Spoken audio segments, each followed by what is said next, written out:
Olá pessoal, tudo bem? Estamos aqui para mais uma aula de Física Matemática Avançada. Estamos falando de funções plurívocas, né, em análise complexa. Em particular, a aula de hoje vai centrar para a gente a discussão em aspectos, digamos assim, geométrico-topológicos das nossas funções analíticas. Nós vamos introduzir a ideia de ponto no infinito, certo? Eu considero esse conceito essencial para que a gente tenha uma compreensão mais sólida daquelas superfícies de Riemann, né? Quando que a gente troca aquele monte de ramos de uma função plurívoca por uma única superfície de Riemann, a gente precisa de uma ideia inesperada dentro da nossa forma usual de trabalhar com funções analíticas. A gente precisa ter essa visão mais topológica, tá bom? Então, eu comento aqui, tem vários momentos nas notas de aula, que sempre tem muito texto, eu não vou ler tudo, né?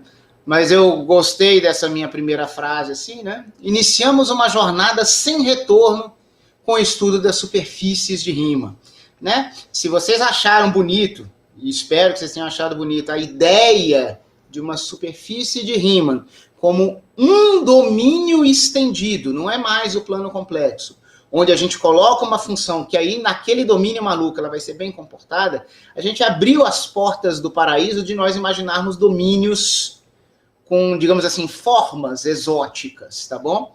Então a aula de hoje é mais uma aventura nessa direção, tá? Eu vou, apesar de dizer que a gente vai trabalhar com algo muito abstrato, eu vou querer passar uma motivação mais concreta para a gente introduzir essa ideia de ponto no infinito, tá? Que diabo seria isso?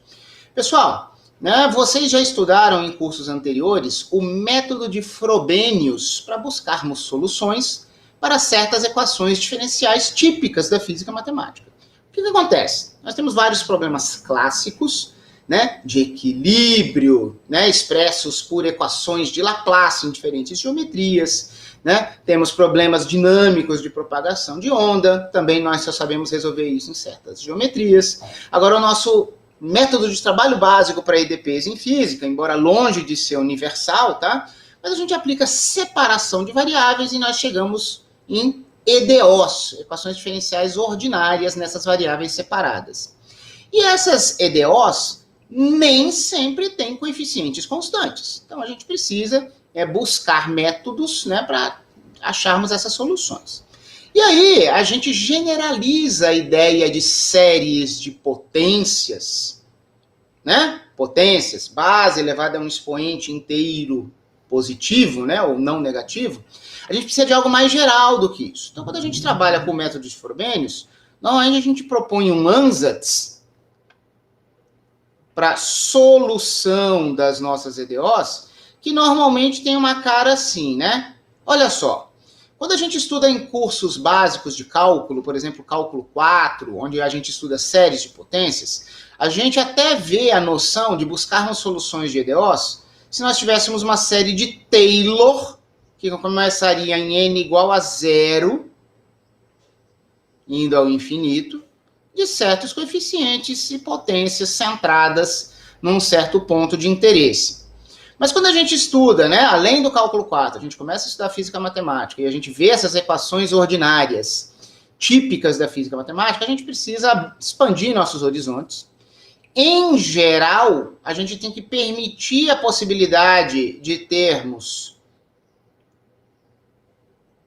expoentes negativos, porque nós podemos ter soluções singulares das nossas equações diferenciais ordinárias. Agora, mais do que abrir a possibilidade para expoentes negativos, e a gente já nem chama isso de potência, a gente também abre a possibilidade de nós termos expoentes não inteiros. Tipicamente, no método de Frobenius, a gente substitui um ansatz, cujo ansatz mais básico é isso que vocês estão vendo aqui, só essa primeira linha.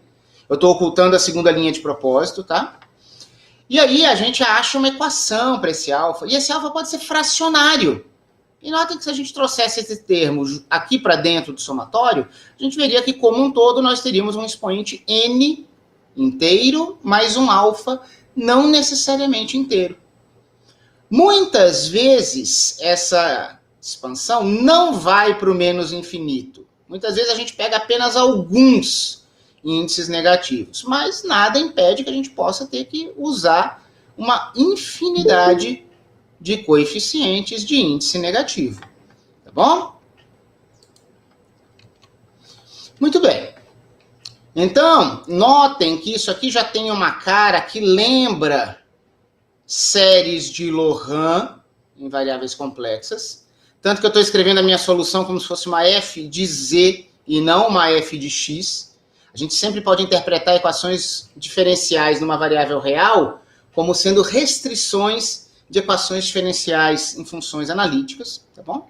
Então, não só a introdução dessa possibilidade de expoentes negativos já nos lembra de série de Loran, mas agora a gente percebe que aqueles índices que nós tínhamos que achar no método de Frobenius, quando não são inteiros, quando isso aqui vira, por exemplo, uma fração, como um meio ou um terço, a gente está fazendo uma conexão com as nossas funções plurívocas, porque nós acabamos de ver nas últimas aulas que, em geral, um número complexo z elevado a um número qualquer tem tudo para nos dar uma função plurívoca. Na verdade, sempre que isso aqui não for inteiro, nós teremos funções plurívocas.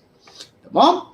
Pessoal, agora, toda a nossa conversa sobre funções plurívocas começou com o logaritmo. Nós vimos que o logaritmo foi a nossa primeira função claramente sensível à fase. Aí a gente viu que tinha uma função argumento subjacente a qualquer logaritmo. Então, na verdade, tudo nasceria no argumento. Mas a gente construiu, né, tudo a partir do logaritmo. E, na verdade, as próprias potências surgiram e são definidas potências complexas em termos do logaritmo. Então, em alguns problemas de aplicação do método de Frobenius, a gente precisa até generalizar o nosso ansatz. Porque pode ser que a gente tenha pontos de ramificação logarítmicos, que são plurívocos também. Não necessariamente só potências complexas, certo? Não se preocupem, a gente não vai resolver EDOs com esse tipo de ansatz aqui, tá?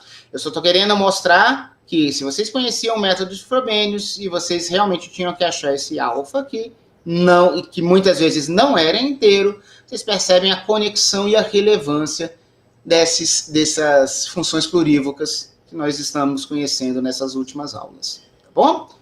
Mas, como eu disse, a gente não vai resolver nenhum problema com isso, mas só tenha uma cara em mente desse tipo de ansatz. Nota que, em princípio, nós podemos ter expoentes positivos e negativos, tudo bem? Uma cara como essa aqui, ó. A pluricidade das soluções viria daqui, ó. Desse alfa, desse beta, desse log. Certo? Quando eu digo pluricidade, pessoal, a gente está pensando em singularidades não isoladas. Eventuais singularidades isoladas, na verdade, surgem dos termos tipo polo, né? Quando a gente tivesse n's negativos aqui. Então, é como se esse tipo de ansatz pudesse pegar todas as possíveis singularidades isoladas e não isoladas que a gente conhece. Tá bom? Muito bem. Essa foto aqui não ficou boa, mas não se preocupem. Tá? Então, ó, nesse caso geral, para alfa e beta, que a gente achasse ali naquela equação anterior, não inteiros, a gente vai ter pluricidade, a gente vai ter um corte. Então, só para a gente, né, uma solução de Frobenius que venha por aquele ansatz ali, normalmente vai ter uma região de convergência assim, ó. Você tem que fazer um corte da sua singularidade não isolada para o infinito, mas pode ser que haja outras singularidades, né, que aí limitem a expansão desse disco cortado, certo? É só uma discussão qualitativa aqui, mas as soluções como aquelas lá seriam válidas assim. Bom, pessoal, eu vou aproveitar só para comentar o seguinte aqui.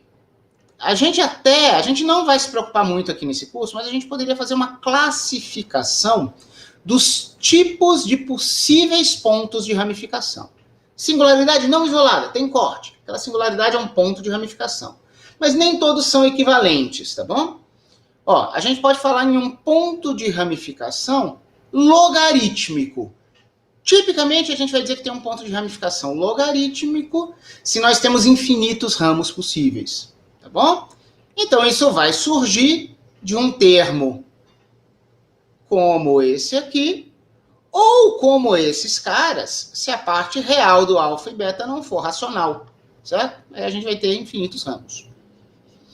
E a gente tem um ponto de ramificação logarítmico, tá bom? Agora, a gente também pode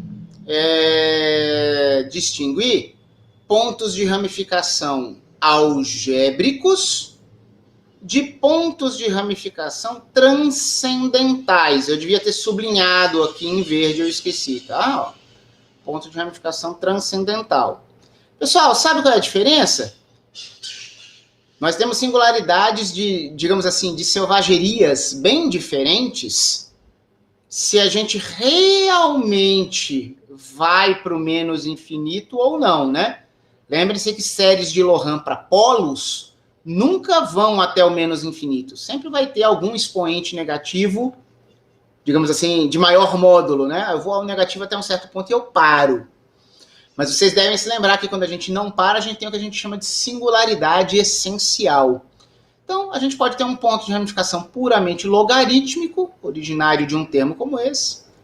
Pessoal, pode ser que isso aqui seja zero, tá? Pode ser que todos os BN sejam zeros e eu não tenha logaritmo numa aplicação minha do método de Frobenius, tá? Isso aqui é uma apelação para um ansatz mais geral. Mas, mesmo que eu não tenha esse termo logarítmico, o Z0, que seria um ponto de ramificação daqui, ele será algébrico se esses somatórios forem truncados e não forem até menos infinito, e serão pontos de ramificação transcendentais se a gente for até o menos infinito. Vai ser o bicho mais exótico que vocês vão encontrar, tá?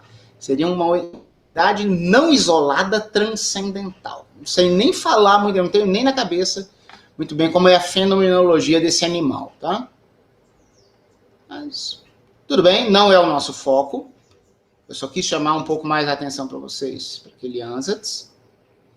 Agora sim vamos à ideia central da nossa aula. Mas, né, pô, professor, por que você falou daquele ansatz então?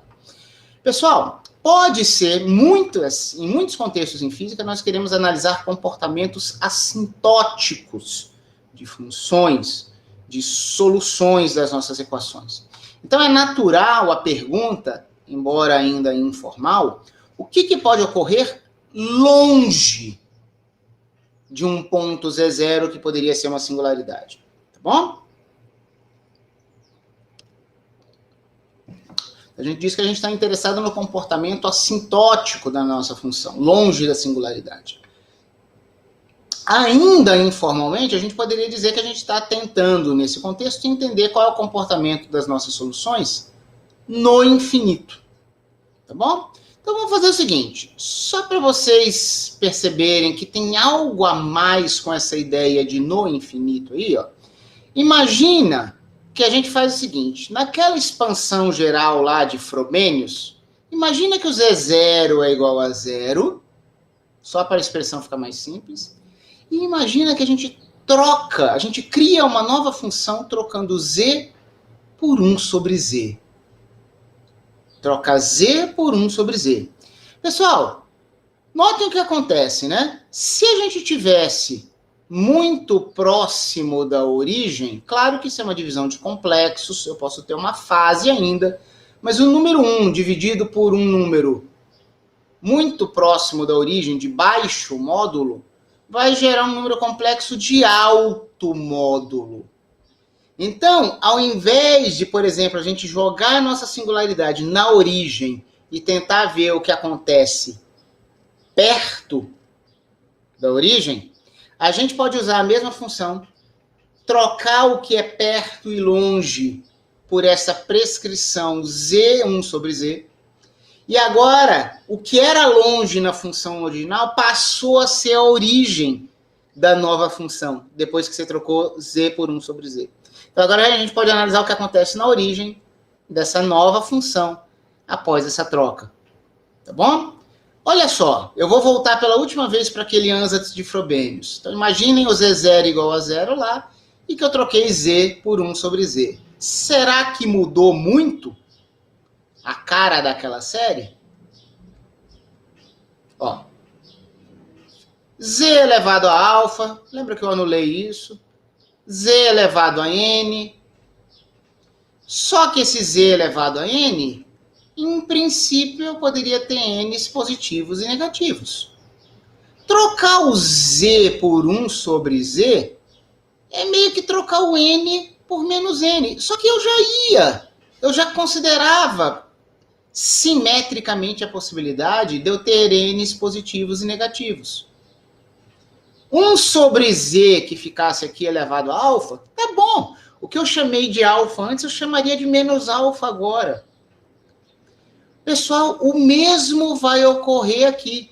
Até mesmo o logaritmo não teria grande problema. Porque se eu fiz o Z0 igual a zero, nem precisava. Mas log de 1 sobre Z é menos log de Z. Porque isso é Z a menos 1 e o expoente menos 1 sai do log, mesmo que ele seja plurívoco. O que eu quero dizer é que qualitativamente esse ansatz, qualitativamente, claro que quem é AN, quem é BN, quem é alfa, quem é beta, você tem que redefinir. Mas o mesmo jeitão permanece se você trocar Z por 1 sobre Z. E aí vem uma questão, mas num problema específico, esses ANs, BNs, alfa, beta, o jeitão concreto de uma solução como essa, me dizia como era a natureza da minha solução. Eu sabia se o meu ponto onde eu estava prestando atenção, aquele Z0, eu sabia se era uma singularidade isolada, se era um polo de que ordem. Eu olhava para ele, eu sabia se era um ponto de ramificação. Então, o que eu quero dizer para vocês aqui é o seguinte agora. Com essa mudança de Z1 sobre Z, pontos de módulo muito altos são mapeados na origem. Só que o meu esquema de classificação com esse ansatz não mudou. Eu vou ter uma série desse mesmo tipo qualitativo, mesmo que eu troque Z por 1 sobre Z. Então, eu poderia olhar para a expressão resultante e tentar classificar o comportamento do infinito. Porque o infinito, não sei nem o que ele é, mas parece que ele virou um único ponto. Ele virou a origem da nova função quando eu peguei uma forma funcional e troquei Z por 1 sobre Z. Então, pessoal, isso é muito motivador da ideia que parece que o infinito, que é algo que eu nem defini precisamente ainda, pode ser tratado como um ponto. Porque aquele cara virou a origem de uma nova função, eu posso classificar o comportamento da singularidade na origem dessa nova função. Eu sei que é meio exótico, mas a gente vai tentar deixar isso mais concreto. Tudo bem? Então, tudo isso que eu falo aqui, por escrito, foi o que eu falei agora. O ponto fundamental é uma afirmação.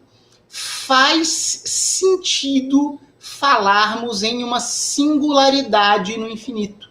E a gente pode classificar essa singularidade como isolada, não isolada, vai ser um polo no infinito, ou vai ser um ponto de ramificação no infinito.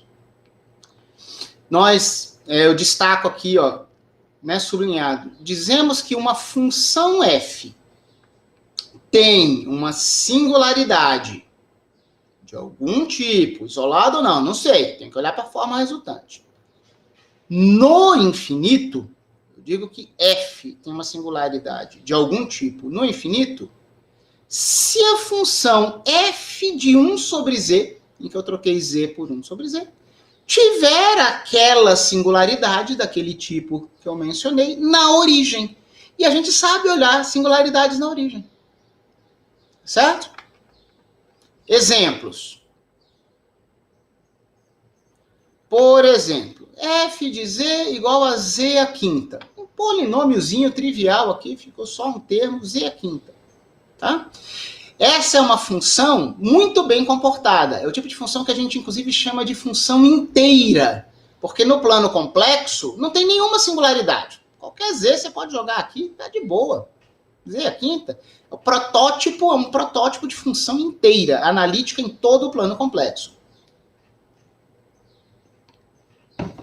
Pessoal, mas em qualquer direção que você se afaste da origem no plano complexo, você vai obter números de módulo cada vez maior. Ou seja, essa função ela é ilimitada. Embora ela seja analítica no plano complexo, quanto mais longe da origem você vai, maior o módulo que você vai tendo valores cada vez maiores. Então, a gente vai dizer que essa função, embora seja inteira, ela é singular no infinito. Porque ela tem um polo de ordem 5 no infinito. Como que eu afirmo isso? Eu construo a função f de 1 sobre z. Para essa f dada, isso virou 1 sobre z a quinta.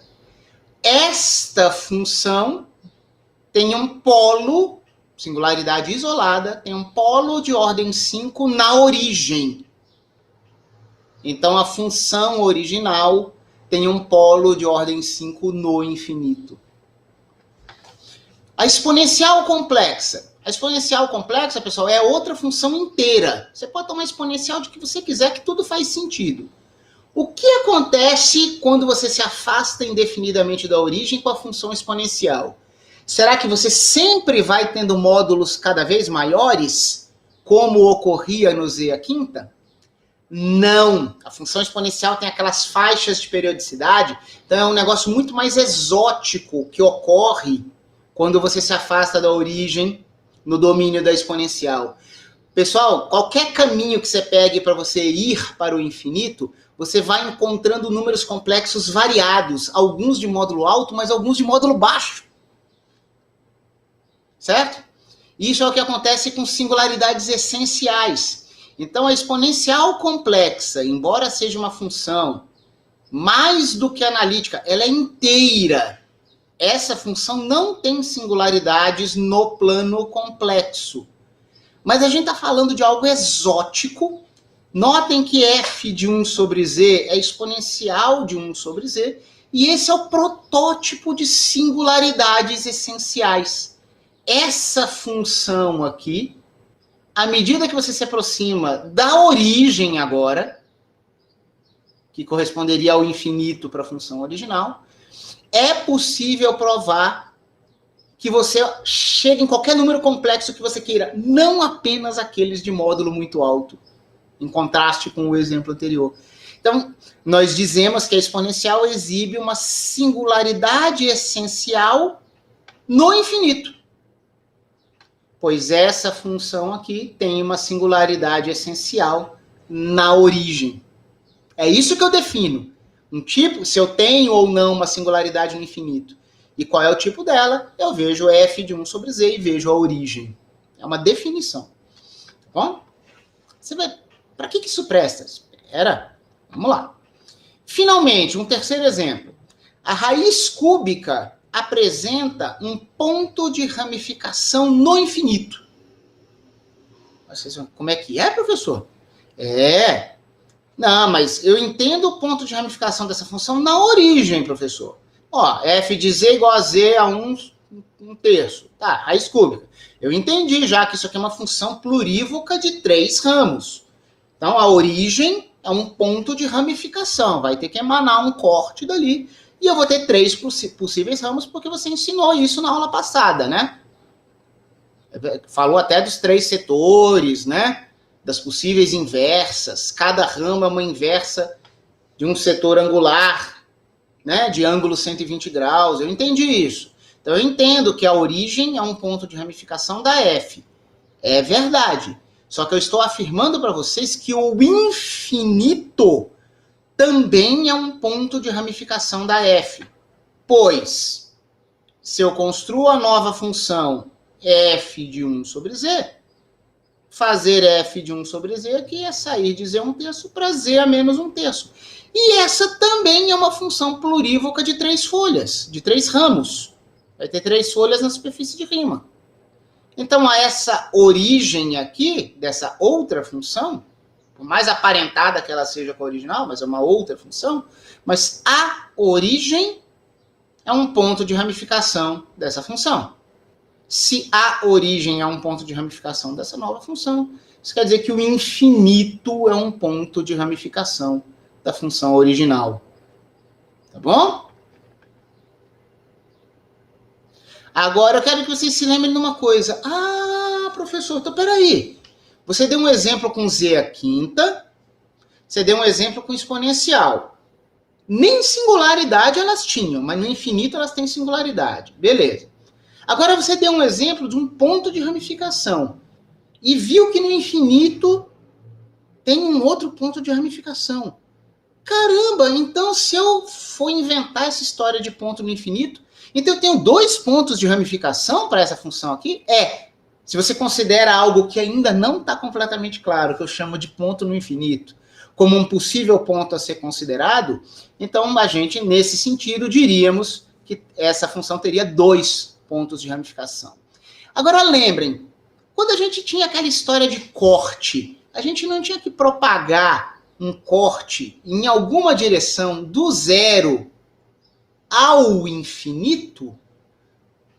E parecia que tinha várias direções possíveis, mas qualquer direção era válida? Estranho, né? E da origem ao infinito, mas tem várias direções. Pessoal, vocês vão ver que a gente vai inventar um único ponto virtual que a gente vai chamar de ponto no infinito. E vocês vão perceber que você pode ter qualquer caminho da origem ao ponto virtual no infinito. O fato é, aquele corte não estava indo para o além, não estava partindo da origem, que era um ponto de ramificação, e indo para o infinito como se fosse um além sem noção. Nós veremos agora que é muito conveniente a gente inventar a construção que a gente vai chamar de ponto no infinito, e um corte, pessoal, sempre deve ligar 2 pontos de ramificação. Um corte sempre liga 2 pontos de ramificação. Pessoal, pontos de ramificação aparecem aos pares. Você nunca vai ter uma quantidade ímpar de pontos de ramificação. Muitas vezes, mas nem sempre, nós vamos ver exemplos sobre isso, esse tal ponto inventado no infinito vai ser esse outro ponto de ramificação. Então, nos casos que vocês conheciam até agora, log e potências puras que dava plurívoco, aquele corte não emanava da origem para vários possíveis lugares em direção ao infinito, não. A gente consegue inventar algo como um único ponto no infinito. E aí você poderia ter diversos caminhos, mas ligando 2 pontos. Vocês têm todo o direito de dizer agora, como assim, Léo? Eu entendi a construção do Z sobre 1 sobre Z, mas como você quer que eu enxergue um ponto no infinito? Que diabo é isso? Agora vamos fazer alguns desenhos motivadores. Tá bom? Eu vou começar para falar aqui sobre ponto no infinito para gente, com uma construção que não é a nossa do plano complexo. Eu vou fazer uma representação mais simples, que só envolve desenhos em 2 dimensões. A nossa vai exigir desenhos em 3 dimensões. Mas vamos ver um desenho mais simples aqui primeiro. Existe um outro tipo de ponto no infinito que é mais fácil da gente entender. Tá? Então eu comento aqui. Ó. Vamos introduzir a ideia do ponto no infinito como se fosse um complemento da reta real. E depois a gente vai fazer isso no plano complexo. Então vamos apreciar com calma este desenho aqui. Está um pouco carregado, eu estou com menos cores disponíveis. Ufa, mas vamos lá. Vamos dissecar esse desenho aqui, tá bom? Pessoal, aqui vocês estão vendo um plano XY. Não é o plano complexo. Essa é uma construção auxiliar aqui. Pessoal, aqui eu vou estar interessado em analisar essencialmente o eixo X, a reta real. Quero analisar o eixo X, o conjunto dos reais. Eu vou querer construir um mapa dos pontos da reta real para um outro conjunto. Então, o que eu faço aqui? Nesse meu plano, para essa construção geométrica auxiliar, eu desenho aqui o nosso círculo unitário. Circunferência centrada na origem de raio 1. Círculo unitário. A gente chama isso, pessoal, num sentido mais geral em matemática, de uma esfera. ou usando uma notação toda metida chique, né? É o conjunto S1, porque é uma variedade unidimensional, mesmo que seja um certo subconjunto de pontos do plano. Pegue os conjuntos, né? O conjunto de pontos do plano que pertencem à circunferência de raio 1 centrada na origem. Pessoal, a gente diz que isso é uma variedade unidimensional, porque com uma única variável angular θ, nós localizaríamos qualquer ponto aqui. Notem que não é o disco, é a circunferência, tá bom? Então, é S1 mesmo que seja um subconjunto de pontos do R2. E olha só, eu vou chamar esse ponto aqui de coordenada 0, 1 de polo norte. Esse N aqui é de polo norte. E aqui embaixo, pessoal, eu vou ter o meu polo sul, S de sul. É o ponto de coordenada 0, menos 1. Tá bom? Pessoal, esse polo norte faz o papel do que a gente chama de um pivô. Ele é um pivô.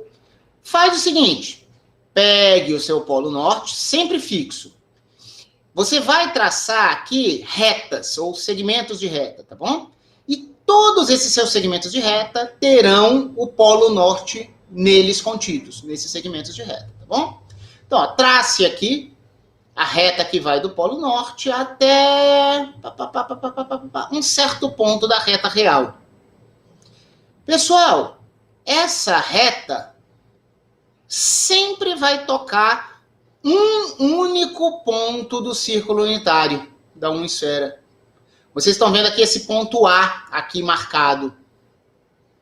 E tem uma imagem dele quando você tem essa única intersecção da reta que veio do pivô polo norte até tocar na reta real. Eu vou chamar de A' esse ponto aqui na reta real. Então, A é um ponto da uma esfera, A' é um ponto da reta real. Pessoal, repito, qualquer ponto que você me dê da reta real, você pode ligar esse ponto da reta real ao polo norte, e aí você vai ter um ponto de intersecção, você acha um ponto na uma esfera. Pessoal, o que eu estou querendo dizer é que existe uma relação 1:1 biunívoca entre esses pontos A e A'. Pontos desse hemisfério superior aqui, que estariam aqui ou aqui, ó, no primeiro ou no segundo quadrante, sempre serão mapeados para fora do círculo unitário. Esses pontos limítrofes aqui na reta real, que seriam mais 1 e menos 1, eles coincidem. Aqui o A e o A' seriam iguais, tá certo? Porque o polo norte intersectaria aqui a um ponto do S1 e da reta real ao mesmo tempo. Por outro lado, pontos do hemisfério sul sempre serão mapeados, olhem esse B aqui, em pontos da reta real interiores ao círculo unitário. Então, ó, de novo, pegue qualquer ponto da reta real, mas se for um ponto interior ao círculo unitário, a reta por N e por esse seu ponto da reta real vai intersectar o hemisfério sul. Tudo bem? Tá, vocês estão vendo aqui, então, nessas linhas aqui, dois exemplos dessa projeção estereográfica. A projeção estereográfica, pessoal, é achar esse A' dado esse A. Ou o contrário, ou dado o A' achar A. Mas é uma projeção estereográfica, um tipo de perspectiva que a gente tem aqui. Tá bom? Pessoal, qual é a imagem da origem nesse sentido? Ora, a reta que passa pelo pivô, sempre pelo pivô, polo norte, passa na origem, vai interceptar o nosso círculo unitário exatamente no polo sul. Então eu tentei fazer as cores correspondentes aqui, ó. A', B'. Aí vocês deveriam dizer que aqui deveria ser S e S'. Mas isso aqui é a origem, tá, pessoal? Mas sim, esses dois caras aqui, um é projeção estereográfica do outro por essa mesma construção. Percebem isso? Tá? A imagem da origem está no polo sul. Uau! Tá bom. Professor, mas seu desenho está mais complicado. Por que você fez essas navezinhas de Star Wars aqui ao redor dos pontos? Não são navezinhas de Star Wars, né, do Império, certo, pessoal? São pequenos intervalos abertos. Então, ó, Notem que se a gente tivesse alguma incerteza, uma vizinhançazinha em torno desse ponto A, nós teríamos, na verdade, um feixe de retas aqui. Esse intervalozinho pode ser mapeado num intervalo em torno de A'. A mesma coisa com a origem e o polo sul, teríamos um setorzinho angular abrindo aqui. E a mesma coisa aqui, B e B'. Eu não estou dizendo que a amplitude desses intervalos é igual, tá, pessoal? Eu só quero dizer que caso houvesse uma faixa, um borrão de incerteza aqui, você teria um borrão de incerteza aqui. Então, nós podemos falar em projeção de vizinhanças dos nossos pontos também. Beleza? Então, vamos lá. Pessoal, então olha só. Com exceção do polo norte, qualquer ponto da esfera admite uma projeção estereográfica sobre a reta real. E essa correspondência é biunívoca, ida e volta. Pessoal, por que eu tenho que dizer com exceção do polo norte? Porque, notem, sempre eu tenho que ter o polo norte e um ponto do círculo unitário diferente dele, para eu poder definir uma reta e saber onde eu vou projetar. Tá? Então, o polo norte, coitado, ele é um cara solitário. Ele vive sozinho. Não existe uma reta que passe só por ele e toque a reta real. Na verdade, se a gente pensasse aqui numa reta tangente ao círculo unitário, tangente por N, ela seria uma reta paralela ao eixo real e não tocaria o eixo X nunca. Ou, para a gente, né, fazer uma brincadeira, às vezes a gente diz que as paralelas se tocam no infinito, não é? Retas paralelas, nós podemos dizer que elas se tocam no infinito? A gente não brinca um pouco com isso? Na geometria euclidiana, a gente diz que duas paralelas não se tocam nunca, certo? Mas vocês entendem o que eu quero dizer, né? A reta determinada por N e por pontos muito próximos de N, dentro dessa vizinhança aqui, elas seriam mapeadas, ó, em pontos de intersecção na reta real muito longe. Então, notem que essa vizinhança aqui do Polo Norte são pontos que são mapeados numa vizinhança assim, ó, disjunta. São reais de módulo muito alto, mas eles podem ser positivos ou negativos. Galera, essa vizinhança aqui é a projeção dessa. Essa vizinhança aqui em torno do Polo Sul é projeção dessa vizinhança em torno da origem. Essa vizinhança aqui do A' é projeção da vizinhança de A. E essa projeção com essas duas partes disjuntas aqui, de reais de módulo muito alto, é projeção de uma vizinhança muito bem comportada em torno daquele coitado do nosso Polo Norte. Mas ele, tadinho, ele não é diretamente projetado em ninguém. Mas olha o que as vizinhanças dele, né, o que ocorre com as vizinhanças dele. Certo? Então vamos lá. Eu vou usar um pequeno jargão topológico aqui, pessoal, que vocês não precisam entender precisamente e nem é o objetivo aqui. Mas é só para passar uma ideia, tá? Pessoal, é possível demonstrar que a reta real e a esfera excluída dela, tendo excluída de si o Polo Norte, eu ranquei um ponto daquele conjunto, são topologicamente equivalentes. A reta real é aberta no infinito, é como se eu virasse ela, e eu não posso fechar esse círculo, porque senão eu teria um conjunto diferente, topologicamente diferente. Então é como se a gente pudesse ir torcendo a reta real, e só que esses caras não podem se tocar de verdade. Mas é possível mostrar então que essa reta real, certo? E a esfera tendo excluída de si o Polo Norte, são topologicamente equivalentes. Nós dizemos que são dois conjuntos homeomorfos. Tá? De um jeito bem informal, olhem aqui entre aspas. Vizinhanças de pontos quaisquer são mapeáveis de forma contínua nos dois sentidos. Eu jogo dessa minha esfera menos um ponto para a reta real, da reta real para essa esfera sem um ponto. Essa uma esfera sem um ponto. Tudo bem? Para viabilizar manipulações algébricas, pessoal, quando a gente estuda cálculo 1, às vezes a gente inventa lá no cálculo ou na análise o que a gente chama de reta real estendida. A gente costuma dizer que tem a reta real. Da reta real, né, você tem números de módulo alto, mas não existe um ponto infinito e um ponto menos infinito. Mas lá em análise, às vezes a gente diz que formalmente a gente define dois símbolos, menos infinito e mais infinito, para que a gente possa fazer contas envolvendo números reais e o mais infinito e o menos infinito. Aí esse conjunto estendido a gente costuma chamar de reta real estendida. Tá? Lá em análise, lá em cálculo, tá bom? Lá a gente tem dois símbolos, o mais infinito e o menos infinito. E eles são tratados como números. E eles podem fazer algumas operações, não qualquer operação.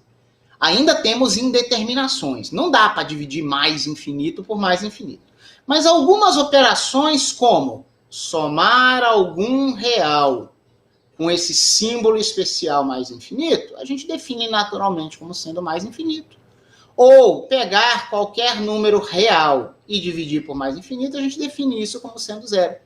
Então, algumas operações formais passam a ser possíveis para essa reta real estendida, com esses dois símbolos especiais. Tá bom? Pessoal, isso é bom algebricamente para o cálculo. Sob uma perspectiva topológica, pessoal, topologia tem tudo a ver com vizinhanças. Dizer quando dois conjuntos são topologicamente equivalentes, porque vizinhanças de algum ponto no primeiro conjunto são mapeáveis em vizinhanças do outro conjunto de uma forma biunívoca, eu consigo ir e voltar, e sempre com continuidade. Tá bom? Então, sempre você tem que ter mapas entre dois conjuntos abstratos. Eu tenho que ir nos dois sentidos e tanto a ida quanto a volta são contínuas. Encarem isso como um blá blá blá informal aqui. Não estou demonstrando nada. Mas, sob esse ponto de vista de vizinhanças, ao invés da gente fazer o que faz no cálculo, de dizer que você tem dois símbolos especiais, mais e menos infinito, é muito mais conveniente dizer que a gente tem um ponto virtual infinito, que é adicionado aos reais. As vizinhanças desse ponto virtual, eu defino, ele é um ponto inventado, cujas vizinhanças são as projeções das vizinhanças do Polo Norte no círculo unitário. São as projeções das vizinhanças do Polo Norte no círculo unitário. Se a gente inventa esse único ponto virtual, adiciona a ele a reta real, então agora eu tenho números reais, e um único ponto no infinito, que é caracterizado por aquelas vizinhanças, pessoal, isso é a mesma coisa que eu completar a uma esfera, eu ponho o Polo Norte lá de novo. Eu passo a ter uma topologia diferente, com periodicidade. A minha reta real não tem periodicidade, mas eu ponho ali do lado, como um adendo a ela, esse ponto infinito, e eu digo que esse ponto infinito tem nas suas vizinhanças alguns dos pontos da reta real. É uma invenção em que eu dou a topologia do círculo unitário para essa reta real estendida topológica, com um único símbolo. Eu não distingo o mais infinito e o menos infinito. Tá? Um termo técnico para isso, a gente diz que o conjunto que não tinha o Polo Norte antes, ele torna-se ele fica compacto. Ele é compactificado pela inclusão do Polo Norte. E, ao mesmo tempo, a reta real, que não era um conjunto compacto, no sentido de você poder navegar bem, certo? Ele passa a ser compacto com a inclusão do símbolo virtual infinito. Uau! Vai melhorar, acreditem. Eu sei que o nosso horário está avançado, além da conversa estar muito abstrata, mas vamos falar um pouquinho mais. Vamos para o plano complexo. Isso aí na reta real foi só para motivar a discussão. Então, olha só agora o que a gente vai fazer. Pessoal, agora o que vocês estão vendo aqui como XY é o plano complexo. Isso é o análogo da reta real na conversa anterior. E, pessoal, nós vamos imaginar uma esfera centrada na origem de raio 1 no espaço tridimensional. eu não estou colocando o eixo Z aqui, e mesmo que tivesse colocado, eu tenho que tomar cuidado para não confundir a terceira coordenada, a cota do eixo Z, com os pontos Z do plano complexo. Tá? Desculpem aqui essa possível redundância, né? Essa incoerência no uso de símbolos. Mas Z aqui para mim vai ser um ponto do plano complexo. Mas, mesmo assim, para eu fazer uma projeção estereográfica, eu imagino um terceiro eixo tridimensional. E aqui eu estou exibindo apenas o hemisfério superior, para facilitar o meu desenho. Como essa esfera de raio 1 é centrada na origem, essa intersecção entre essa minha nova esfera e o plano complexo é um círculo unitário que está aqui em verde escuro. Pessoal, eu vou usar o polo norte como pivô. Se você me der qualquer ponto do plano complexo, esse ponto do plano complexo e o polo norte determinam uma reta, essa reta vai interceptar essa minha casquinha esférica em um único ponto zezão. De forma inversa, se eu tiver o polo norte sempre como pivô e qualquer ponto dessa superfície esférica, eles determinam uma reta que será prolongada e interceptará o plano complexo em um único ponto genérico zezinho.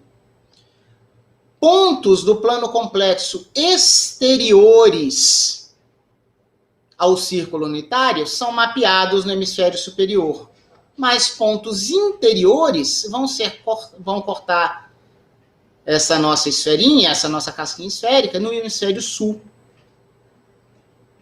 Então, o fato é, de uma forma muito análoga ao que a gente estava fazendo antes, né? Nós temos um conjunto que a gente vai chamar de S2 ou 2 esfera, que é um conjunto de pontos do R3, ó, mas na verdade é uma variedade bidimensional, porque a gente tem um vínculo. Se nós tirarmos o polo norte desse conjunto agora, esse conjunto vai ser homeomorfo ao plano complexo, que qualquer ponto do plano complexo corresponde a um ponto dessa S2, só não o polo norte. O polo norte está lá sozinho. Nós vamos inventar agora um conceito que é o plano complexo estendido. Vai ser a união de todos os possíveis pontos do plano complexo com esse ponto virtual no infinito, certo? E aí, então, a gente não vai ter mais agora essa nossa casquinha esférica tendo excluída de si o polo norte. Se eu inventei um ponto infinito para estender o plano complexo, eu ponho o polo norte de novo no S2 e eu passo a ter o S2 completo. Então, o plano complexo estendido com um ponto virtual, certo? Ele passa a ser homeomorfo, topologicamente equivalente a toda a esferinha. Então, o meu polo norte naquela esferinha, ele faz o papel desse ponto virtual agregado ao plano complexo. Tá certo? Pessoal, quando a gente pega a 2 esfera e jogamos, eu sei que ela é só um cara que eu uso para fazer a projeção no plano complexo estendido. Mas se eu represento os pontos do plano complexo estendido nela, eu chamo essa esfera de Riemann. Olha só aqui, a gente vai encerrar a aula aqui, faltam algumas páginas, mas o nosso tempo vai estar esgotado. Mas vamos apreciar isso aqui com calma. Ó, agora eu fiz só a 2 esfera, eu tirei o plano XY, porque eu não vou mais fazer o meu x mais y no plano xy. Como a correspondência agora é biunívoca, eu vou representar os planos, os pontos de C na esfera. Então, ó, a origem veio parar no polo sul, que nem tinha acontecido lá com a reta real. Claro, imagina que o polo norte, ele pegaria a origem que estaria aqui nesse plano equatorial e vai interceptar essa esfera lá embaixo. Então, o polo sul corresponde à origem do plano complexo. Então, a origem do plano complexo veio mapeada para cá. O círculo unitário não muda de lugar, do mesmo jeito que o mais 1 e o menos 1 era um único ponto, o A era igual a linha, naquela construção que eu tinha feito na reta real. Só que pontos interiores ao círculo unitário são mapeados no hemisfério sul. Pontos exteriores ao círculo unitário são mapeados no hemisfério norte. E, pessoal, olha só, então nessa representação de esfera de Riemann, a minha origem veio parar aqui embaixo, o círculo unitário está aqui no equador, e lá em cima existe o meu ponto no infinito. Galera, às vezes é conveniente, ao invés da gente pensar no plano complexo, que carece do ponto no infinito, a gente não tem onde colocar esse ponto virtual no infinito, que tem certas vizinhanças, a gente representa na esfera de Riemann, né, como é bijetor, né, como é uma relação bionífica, a gente representa aqui o plano complexo estendido. Então a gente acrescenta aqui o ponto no infinito. Galera, estão vendo esse trecho aqui em verde escuro? Para uma função plurívoca, isso aqui é um corte que vai dar origem ao infinito. No caso da função que eu tinha mostrado para vocês, z a 1/3, lembra que o infinito também era um ponto de ramificação? Porque a origem é ramificação de z a menos 1/3. Um corte como aquele lá é um caminho como esse, que é uma meia circunferência máxima. E, em princípio, a arbitrariedade dos cortes quer dizer que eu poderia fazer qualquer caminho da origem até o ponto no infinito. Nós vamos falar mais sobre isso na próxima aula. Como o nosso tempo está esgotado, era isso que eu tinha para falar para vocês hoje. Vou encerrar a gravação e vou ouvir as perguntas de vocês.